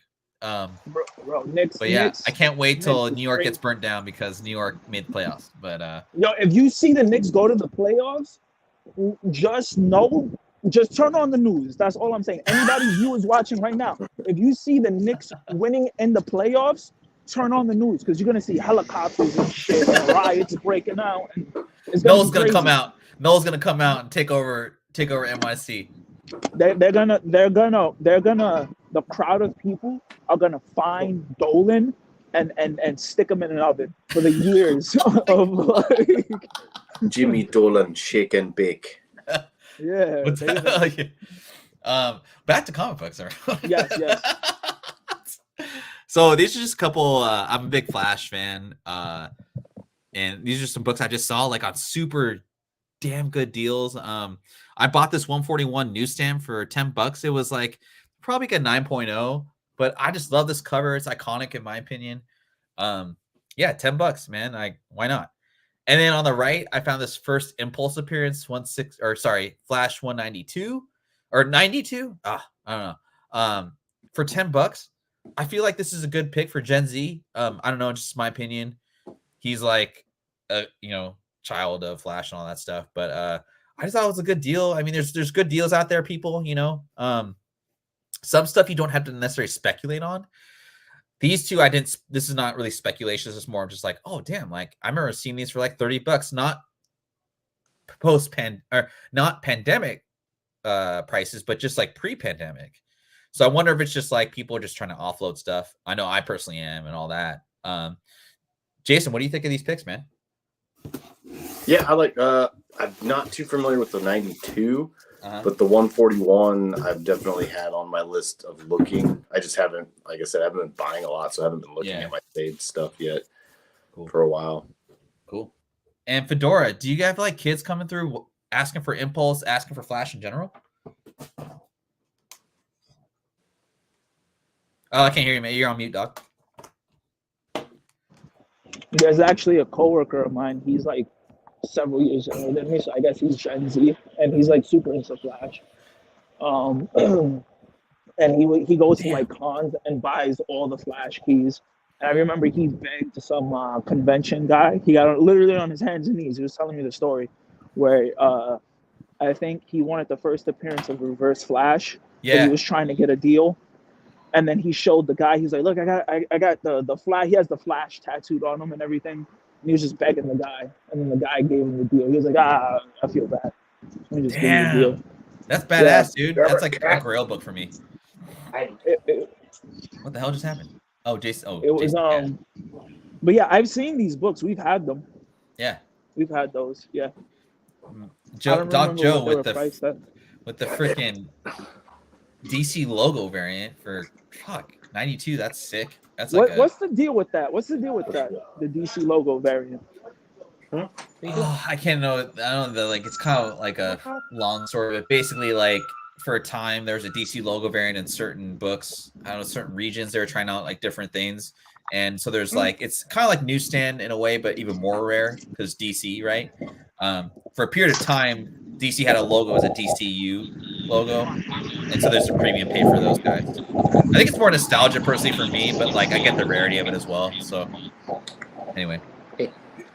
Well, in conclusion, guys, I guess just the point of our show is some of these books will never get back to nowhere close to where they were before. So try not to buy stuff on the dip. Like, I don't know, there's so many other books I could have talked about, but just know that some of these books are just never going to come back.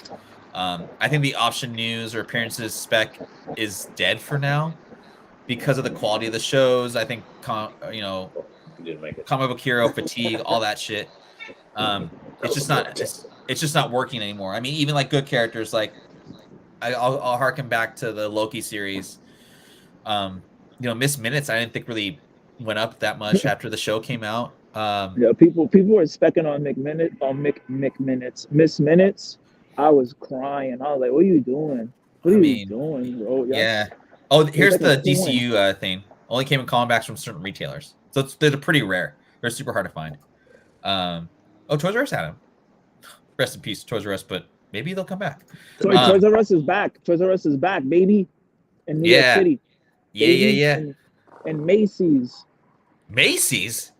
Yeah, they got like a Toys R Us. They got like a floor dedicated to Toys R Us. That's right. They do here too. It's like a small section, but it's nothing like what it used to be. And I was just kind of thinking, like, okay, like if you have the time to sit on a book for 5 years, then I guess like the only hope for you is that the shows just get better. I think what I'm kind of piggybacking what Brian said on this. Brian McClay said about Star Wars. I think right now that the producers, the people that are in charge of stuff, they're not doing the stuff that hardcore fans want to see. They're doing just kind of like Ray, for example, is going to have another trilogy. Are you kidding me? Like, go back to the stuff that's already been written. You own the licensing to it. So and the work's already done for you.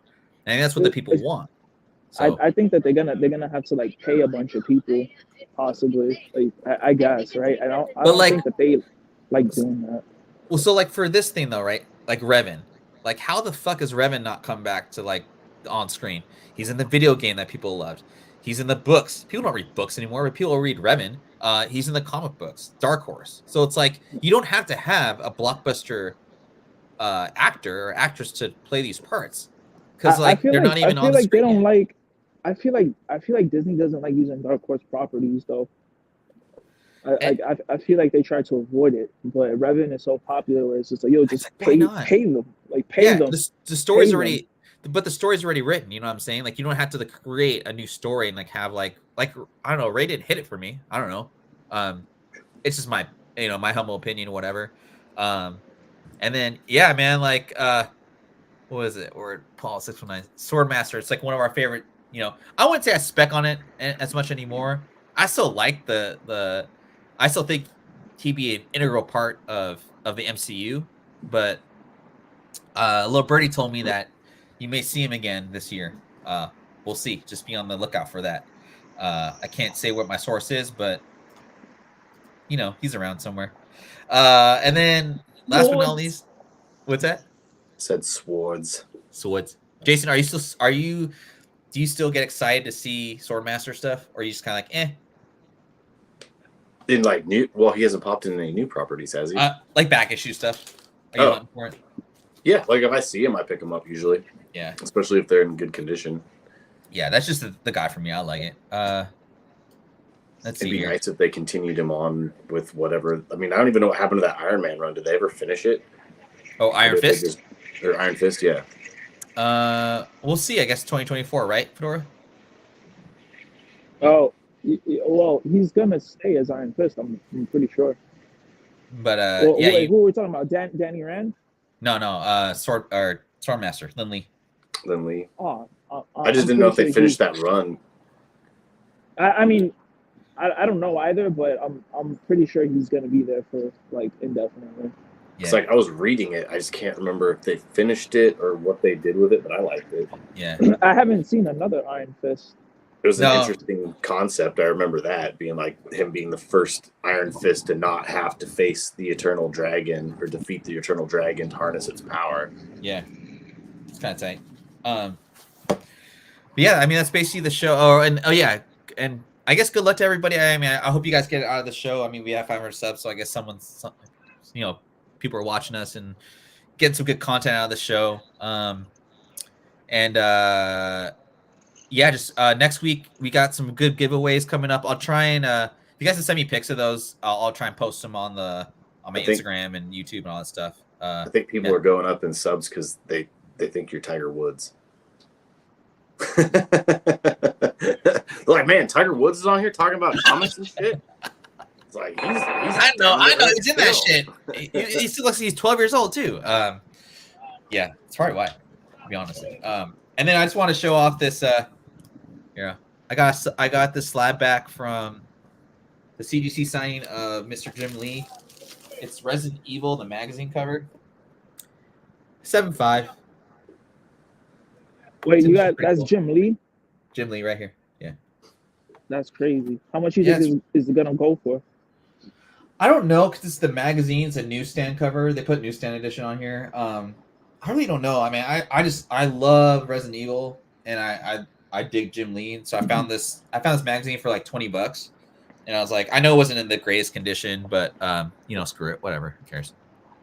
Okay. But anyway, yeah, thanks guys. And again, next week will be our big giveaway. So let everybody know.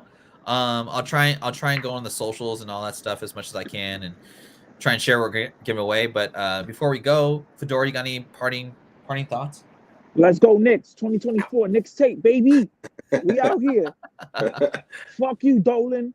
Fuck you, Dolan. Fuck you, Dolan. You rat. I don't curse. You're a rat.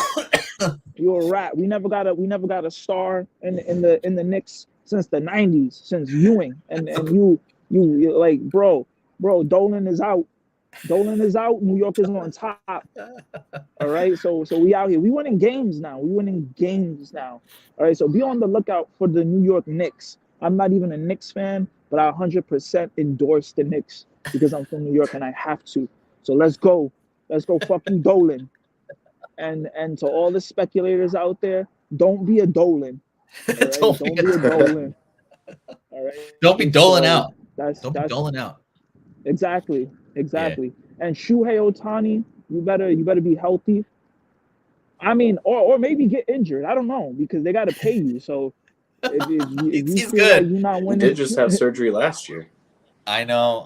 It's the craziest contract ever, but whatever. Listen, Pickels, man. Well, you got any parting words? I'm gonna mute my mic. No, like everything he just said.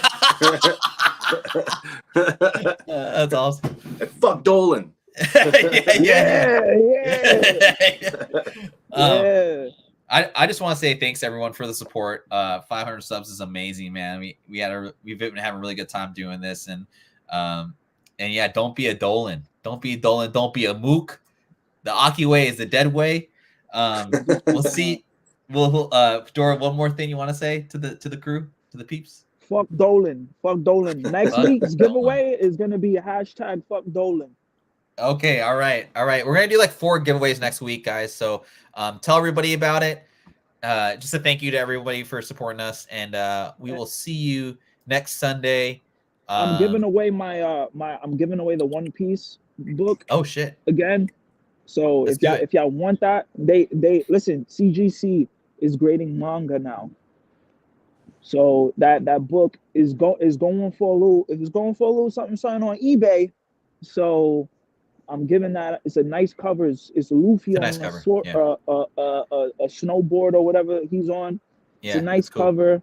Yeah. Very hard to find. So if you ain't, I'm giving it away next week. Hashtag fuck Dolan. Hashtag stick your head in the oven. Hashtag don't be a mook. And hashtag buy the dip. All right, there's a lot of hashtags in there, man. We'll get 4 hashtags for each thing. So again, you guys have a great weekend. Stay safe out there, stay warm, and take care.